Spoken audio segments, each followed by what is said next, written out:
Bueno, son las 8:20 minutos. Agradecemos la sintonía a quienes han unido en este programa a esta mañana junto a nosotros viviendo el inicio de una jornada, y de inmediato pues damos la bienvenida al doctor Alfredo Polanco, nefrólogo y un aliado estratégico pues de esta mañana, precisamente para poder llevar orientación oportuna. Hoy con el tema pues de la enfermedad renal crónica, y con ello, doctor, mire, lo vamos a bombardear de preguntas. No vamos ni a comentar mucho porque hacíamos un programa, la entrevista antes de la entrevista, y de verdad que es vital llevar orientación a la población. ¿Cómo se siente ante todo? Muy bien, buenos días, Chari, buenos días, Wendy, y a nuestro público. Siempre que venimos a dar información, pues uno se siente agradecido. ¿Por qué?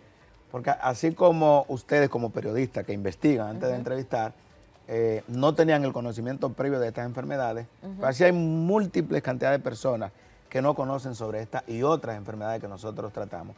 De manera que yo me siento bastante halagado y complacido de estar aquí con ustedes. Así es, doctor. De inmediato a definir el tema que nos ocupa, insuficiencia renal crónica.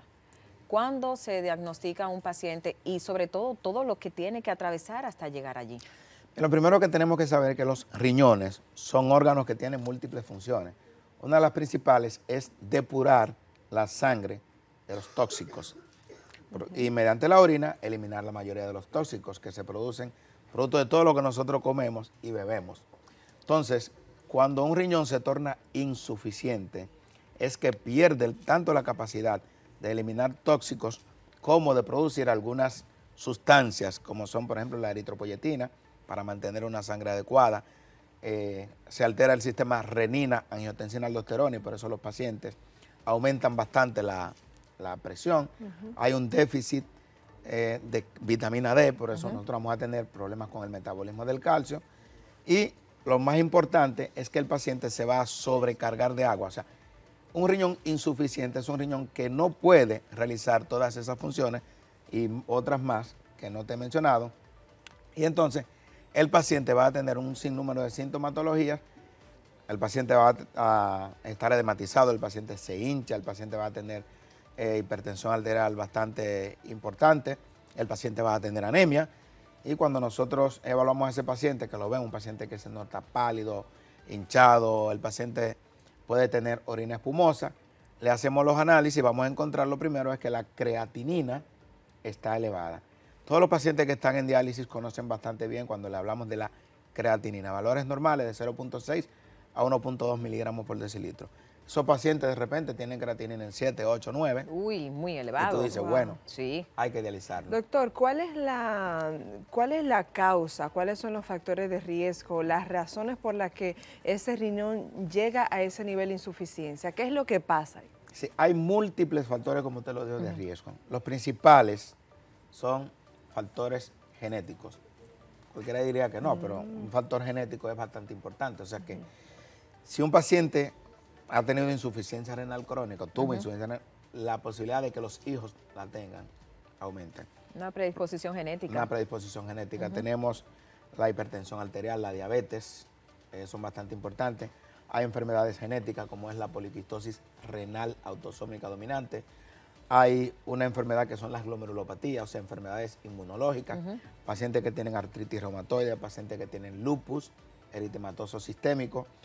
Hay insuficiencia renal secundaria a medicamentos, por ejemplo, lo hemos hablado en otros programas, en nuestro país, donde se consumen medicamentos sin prescripción médica, por ejemplo, la mayoría o todos los antiinflamatorios no esteroideos, todos los AINES, como lo denominamos, diclofenac, ibuprofeno, naproxeno, todos son tóxicos para los riñones.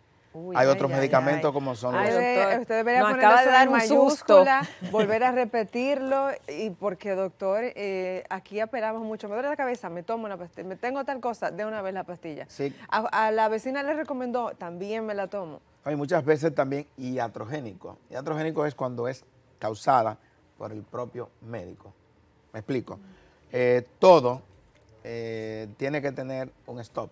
Por ejemplo, hay pacientes que se les prescriben calmantes, analgésicos, por un tiempo largo, sin tomar en cuenta que ese paciente es diabético, que ese paciente es hipertenso, sin tomar en cuenta que ese paciente ya tiene un daño mínimo renal. ¿Un tiempo largo es que, doctor, para poder ahí entender? Estamos hablando de pacientes que duran más de 15 días tomando Medicamentos. AINES, o medicamentos para los dolores. O sea, me encuentro a diario con pacientes que tienen... ¿Qué tiempo tiene usando para la artritis un analgésico, un calmante? Toda la vida. Semanas, meses, años. Entonces, cuando nos lo llevan a nosotros, ya tienen la creatinina alta. Hay una forma, doctor, de advertir que ese riñón está rumbo a una enfermedad renal crónica o ya el momento en el que ustedes se enteran llega un diagnóstico es avanzado. ¿Cómo es esto? Sí, muchos pacientes se sorprenden cuando nosotros damos el diagnóstico de que ya tienen insuficiencia renal crónica porque dicen, pero doctor, nunca me ha dolido nada. Por ejemplo, en el mes de noviembre tuve un caso muy... prácticamente me desconcertó mucho cuando ese joven de 35 años me llaman de la emergencia, tiene la creatinina en 23. ¡Wow! Sumamente alto, por eso le dije los valores normales. De 0 punto algo a 1. A 1.2 tenía 23 de creatinina. ¡Wow, doctor! El paciente va por dolor de cabeza, cuando le toman la presión, tiene la presión 220-120, o sea, bastante alta, wow. la presión que tiene que estar 120-80. Cuando le hacemos los análisis tiene 7 gramos de hemoglobina, tiene anemia. Cuando le hacemos la creatinina, tiene está los muy elevada. Que ya mencionamos. Entonces, ¿qué tiene ese paciente? Una insuficiencia renal crónica. El paciente lo único que tenía, dice, que tenía un año padeciendo de hipertensión arterial. Nunca se había hecho análisis, no estaba usando medicamentos para la presión. Entonces el paciente tenía una insuficiencia renal crónica, producto posiblemente de la hipertensión arterial o de alguna enfermedad glomerular, una enfermedad inmunológica que no se detectó a tiempo. Entonces la razón, doctor, Sí. la razón es conectado con eso que usted dice y la pregunta que hacía, la razón por la que quizás no llega un diagnóstico a tiempo, entonces viene siendo porque no acudimos de forma recurrente a un análisis, por ejemplo, anual. Perfectamente, por lo menos. perfectamente. Es lo que iba a decir. O sea, toda persona tiene la obligación, el derecho de hacerse por lo menos una evaluación al año. Usted le pregunta, ¿por qué tú no ibas al médico? ¿Por qué? Lo que pasa es que yo no sufro de nada. No, yo me siento bien. Yo me siento bien. Sí, es Entonces, un dolorcito de cabeza y me bebo un calmante. Si me siento bien, ¿para qué voy a ir al médico? Entonces, en medicina, lo más importante es la medicina preventiva, no la curativa. La curativa es buena, pero la rehabilitación es la peor.